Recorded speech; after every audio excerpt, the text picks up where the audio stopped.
15 मई 2026 supreme court में एक hearing. CJI Suryakant के मुंह से एक शब्द निकलता है, कॉकरोच। बस एक शब्द, और देश का युवा भड़क उठता है।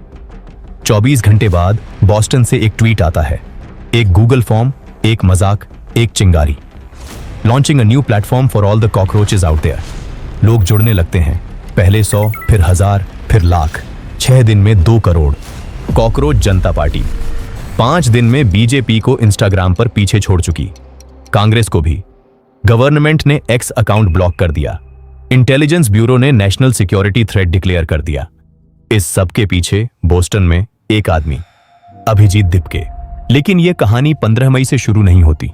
यह शुरू होती है 2 दिन पहले, 13 मई को एक प्रेस कॉन्फ्रेंस में। 13 मई 2026 दिल्ली में एक प्रेस कॉन्फ्रेंस। नीट यूजी 2026 का पेपर लीक हो चुका है। 2.27 मिलियन स्टूडेंट्स अफेक्टेड हैं। पूरी एग्जाम कैंसिल कर दी गई है। अरविंद केजरीवाल माइक के सामने आते हैं। उनके शब्द, अगर नेपाल और बांग्लादेश का जेन जी सड़कों पर आकर अपनी सरकारें बदल सकता है, तो हमारा जेन जी पेपर लीक में शामिल मंत्रियों को जेल क्यों नहीं भेज सकता? स्ट्रीट्स पर आइए, प्रोटेस्ट कीजिए, इस घिनौने खेल को बंद कराइए। ध्यान देना, यह हम नहीं कह रहे, यह अरविंद केजरीवाल कह रहे हैं, एक राष्ट्रीय पार्टी के संयोजक। 13 मई 2026 को कैमरा पर, ऑन द रिकॉर्ड। क्योंकि नेपाल और बांग्लादेश का रेफरेंस मामूली बात नहीं है। सितंबर 2025 काठमांडू में जेन जी प्रोटेस्ट्स भड़कते हैं और प्रधानमंत्री केपी शर्मा ओली की सरकार 5 दिन में गिर जाती है। अगस्त 2024 में ढाका से शेख हसीना देश छोड़कर भारत भाग आती हैं। 15 साल पुरानी सरकार खत्म। और 2022 में कोलंबो में राष्ट्रपति भवन पर कब्जा, गोताबाया राजापक्सा भागते हैं। एक पैटर्न है और केजरीवाल इस पैटर्न को नाम से बुलाते हैं। 2 दिन बाद 15 मई सुप्रीम कोर्ट। आपने देखा क्या हुआ, अब देखिए क्यों हुआ। 15 मई की उस हियरिंग का कॉन्टेक्स्ट क्या था? सुप्रीम कोर्ट में एक पिटीशन चल रही थी सीनियर एडवोकेट डेजिग्नेशन पर, यानी लॉ प्रोफेशन में सीनियर स्टेटस कैसे मिलता है। और सीजेआई सूर्यकांत उन लोगों पर टिप्पणी कर रहे थे जो फेक डिग्रीज से प्रोफेशन में घुसते हैं। उनके एग्जैक्ट शब्द थे, there are youngsters like cockroaches, they don't get any employment, they don't have any place in profession. CJI ने अगले दिन सफाई दी, कहा कि मीडिया ने उन्हें मिसक्वाइट किया। उनका तात्पर्य देश के युवाओं पर नहीं था, बल्कि उन स्पेसिफिक लोगों पर था जो लॉ और मीडिया जैसे नोबल प्रोफेशन में बोगस डिग्रीज लाते हैं। लेकिन तब तक देर हो चुकी थी, आग लग चुकी थी, क्योंकि यह सिर्फ एक शब्द नहीं था, यह 12 सालों का संचित अपमान था जो एक शब्द में फट गया। नीट पेपर लीक, एक नहीं 7 साल में 60 बार। बेरोजगारी रिकॉर्ड पर, पढ़े लिखे बेकार, और अब देश के सबसे ऊंचे न्यायालय का प्रमुख इन्हीं युवाओं को कॉकरोच कह दे। यह जले पे नमक था, और जले पे नमक हमेशा रिएक्शन लाता है। 16 मई की शाम एक 30 साल का लड़का अपने लैपटॉप पर बैठा है। नाम अभिजीत दिपके।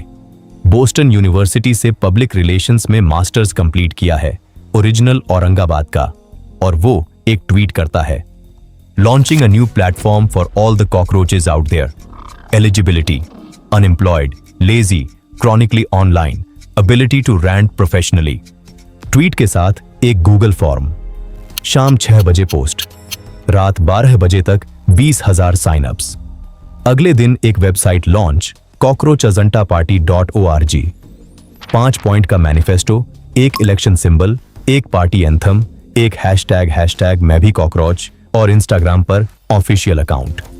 फिर नंबर्स आते हैं, 48 घंटे में 1 लाख साइनअप्स, 72 घंटे में 3 मिलियन इंस्टाग्राम फॉलोअर्स, 5 दिन में बीजेपी के 9 मिलियन फॉलोअर्स को क्रॉस, 6 दिन में कांग्रेस के ऑफिशियल हैंडल को भी पीछे छोड़ दिया।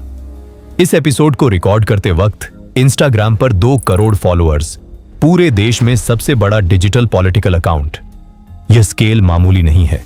6 दिन पहले एक मीम थी, आज दुनिया के सबसे बड़े डेमोक्रेसी की सबसे बड़ी पॉलिटिकल पार्टी से ज्यादा इंस्टाग्राम फॉलोअर्स। यह सब बॉस्टन से चलाया गया। एक स्टूडेंट, एक लैपटॉप, बॉस्टन का एक कमरा, और एक टाइमिंग जो किसी कोइंसिडेंस से बहुत अलग दिख रही थी। और शायद बस इतनी सी बात थी, एक अच्छा मोमेंट, एक रेडी क्राउड, एक सही ट्वीट। लेकिन देश का युवा जुड़ने लगा, और यह जुड़ना सिर्फ ऑनलाइन नहीं था। कॉकरोच कॉस्ट्यूम्स पहनकर लोग यमुना नदी साफ करने उतरे। एआई से डिजिटल पोस्टर्स बनाए, डीपीज बदले, गाड़ियों पर स्टिकर्स लगाए, गाने बनाए, रील्स बनाए, मीम्स बनाए। हॉटमेल के फाउंडर साबिर भटिया तक पार्टी को ज्वाइन कर गए। महुआ मोइत्रा, कीर्ति आजाद, प्रशांत भूषण, सब ने सपोर्ट पोस्ट किए। अल जजीरा, बीबीसी, CNN, इंटरनेशनल मीडिया ने स्टोरी को बड़ा कवर किया। और सीजेपी का मैनिफेस्टो देखो, 5 पॉइंट जो किसी भी पॉलिटिकल पार्टी के लिए चैलेंज हैं। 1. कोई भी सीजेआई रिटायरमेंट के बाद राज्यसभा सीट नहीं ले सकेगा। 2. लेजिटिमेट वोट डिलीट हो तो चीफ इलेक्शन कमिश्नर पर UAPA। 3. पार्लियामेंट में 50% विमेंस रिजर्वेशन। 4. अंबानी अदानी जैसे कॉर्पोरेट ग्रुप्स के media licenses cancel. 5.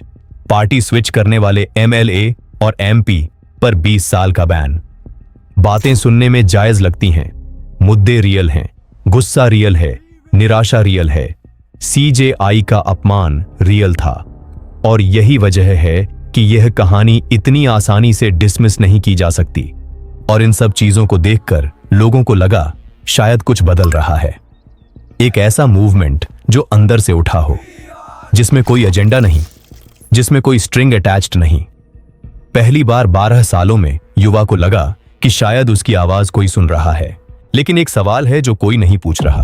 Abhijit Dipke के बारे में पब्लिक रिकॉर्ड में जो है वो खुद उन्होंने शेयर किया है। 2020 से 2023 तक उन्होंने AAP के सोशल मीडिया टीम के साथ काम किया। 2020 दिल्ली असेंबली इलेक्शन में AAP का जो मीम ड्रिवन डिजिटल कैंपेन था, दिपके उसी का हिस्सा थे। और एक पोस्ट है दिपके का ऑन बोस्टन जाने से पहले उन्होंने डाला।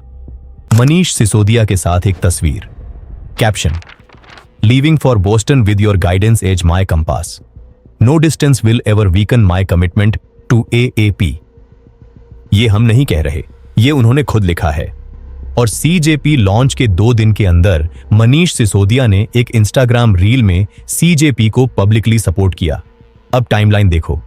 13 मई केजरीवाल बांग्लादेश नेपाल प्लेबुक रेफरेंस देते हैं। 15 मई CJI कॉकरोच कहते हैं। 16 मई एक farmer AAP social media volunteer Boston से CJP लॉन्च करता है। 18 मई सिसोदिया मूवमेंट को सपोर्ट करते हैं। यह कोइंसिडेंस हो सकता है, यह अनऑर्गेनिक स्पॉन्टेनियस रिएक्शन हो सकती है, या यह कोई और चीज हो सकती है। और यहां कहानी और गहरी जाती है। कबीर नाम की एक NGO थी, चलाते थे अरविंद केजरीवाल और मनीष सिसोदिया। 2005 में बनी, और 2005 से 2011 के बीच इस NGO को फोर्ड फाउंडेशन से फंड मिला, कुल मिलाकर लगभग $4 लाख। केजरीवाल ने खुद यह एडमिट किया 2011 में बिजनेस स्टैंडर्ड को इंटरव्यू में। फोर्ड फाउंडेशन न्यूयॉर्क बेस्ड है, और 2015 में होम मिनिस्टर राजनाथ सिंह के आदेश पर भारत सरकार ने फोर्ड फाउंडेशन को FCRA prior permission watch list पर डाला। कारण national security. Cold war era में फोर्ड फाउंडेशन को CIA की कल्चरल आर्म कहा जाता रहा है। फ्रांसिस सॉन्डर्स, जेम्स पीटरास जैसे एकेडमिक स्कॉलर्स ने यह डॉक्यूमेंटेड किया है। इसी इतिहास की वजह से फोर्ड फाउंडेशन जैसे नाम भारत की राजनीति में हमेशा सस्पिशन पैदा करते रहे हैं। आना हजारे के 2011 मूवमेंट में सेम NGO इकोसिस्टम था। Kabir, Kejriwal, Sisodia, Magsaysay awards, Ford Foundation funding और एक देशव्यापी यूथ लेड मूवमेंट। और आज 2026 में केजरीवाल के बांग्लादेश नेपाल रेफरेंस के 3 दिन बाद बोस्टन से एक farmer AAP social media volunteer एक वायरल यूथ मूवमेंट लॉन्च करता है, वो जिसने सिसोदिया के गाइडेंस को कंपास कहा था। 4 तारीखें, 4 नाम, उस क्रम में जिस क्रम में आप इसे प्लान करते। दोस्तों, हर वो जो आपका गुस्सा सुनने का दावा करता है वो आपका दोस्त नहीं होता। 21 मई 2026 को भारत सरकार ने CJP के X अकाउंट को होल्ड कर दिया। Section 69A of IT act 2000 के तहत इंटेलिजेंस ब्यूरो के इनपुट पर। कारण ऑफिशियली दर्ज, नेशनल सिक्योरिटी कंसर्न्स और सॉवरेनिटी ऑफ इंडिया को थ्रेट। यह IB की रिटर्न असेसमेंट है। डीपके ने एक बैकअप अकाउंट लॉन्च किया, @cockroach is back। वो भी कुछ ही दिनों में ब्लॉक हो गया। फिर इंस्टाग्राम अकाउंट हैक होने का दावा। अल जजीरा, बीबीसी ने स्टोरी को बड़ा कवर किया। इंडिया में डिबेट बीच में बढ़ गई। कुछ इसे ऑर्गेनिक यूथ मूवमेंट कह रहे हैं, कुछ कोऑर्डिनेटेड पॉलिटिकल प्रोजेक्ट। और इस बीच देश का युवा बीच में फंसा हुआ है। उसका दर्द कोई नकली नहीं, उसके सवाल कोई कागजी नहीं, लेकिन एक तरफ गवर्नमेंट का ब्लॉकिंग, दूसरी तरफ एक बॉस्टन बेस्ड अकाउंट जो उसका स्पोक्स पर्सन बनना चाहता है। तो अंत में दो सवाल बचते हैं। क्या आपका गुस्सा गलत है? बिल्कुल नहीं। आपका गुस्सा हर तरह से जायज है, हर एक एटम आपका है। लेकिन पब्लिक रिकॉर्ड में जो है वो आपने देख लिया। 13 मई, 15 मई, 16 मई, Boston, AAP, Sisodia, Kabir, Ford Foundation, निष्कर्ष आपका। और दूसरा सवाल, अगली बार आप पहचानेंगे कैसे? बांग्लादेश में जेएनजी उठा, नेपाल में उठा, श्रीलंका में उठा, तीनों जगह सरकारें गिरी। आज वहां हालात बेहतर हैं या नहीं, यह डिबेट अलग है। लेकिन एक बात तय है, जब लोगों का असली गुस्सा किसी और के एजेंडा का ईंधन बन जाता है तो जीत किसी और की होती है, नुकसान आपका। सवाल सरकार से पूछिए, जरूर पूछिए। हर भ्रष्टाचार पर पूछिए, हर वायदे पर पूछिए, हर फेलियर पर पूछिए। लेकिन उतनी ही जोर से पूछिए, आपके सवालों को मंच कौन दे रहा है और क्यों? जय हिंद।